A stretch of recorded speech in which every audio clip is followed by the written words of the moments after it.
Minister, thank you for being the Senate of Canada. And I also want to thank you, and I will tell you that I miss you. You helped me with so many of my files on women, vulnerable women and children. Thank you, Minister. My question follows Senator Pate's questions. The rates of incarceration of Indigenous women have skyrocketed over the past decades. Nearly half of the women in federal prisons are now Indigenous, and almost 10% are Black. Your mandate letter includes commitments to reconciliation and to addressing systemic racism in the criminal legal system. Minister, you have spoken today so eloquently about the legal system, and there are challenges with the legal system. And we know that one of the challenges is mandatory minimum sentences. Your government's brought a bill, C5, that only looks at 14 offenses for mandatory minimum sentences. Can you give us a commitment that you will look to see how we can increase the number of offenses where we get rid of mandatory minimum sentencing? Mr. Mendicino.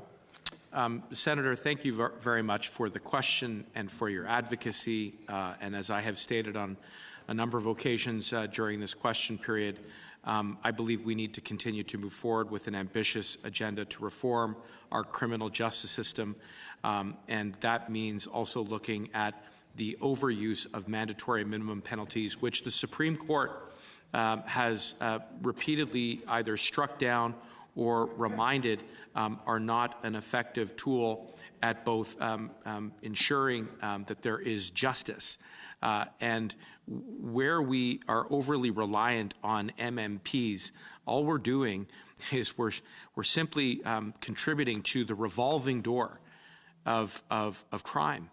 And it seems to me that we have to be smart about this.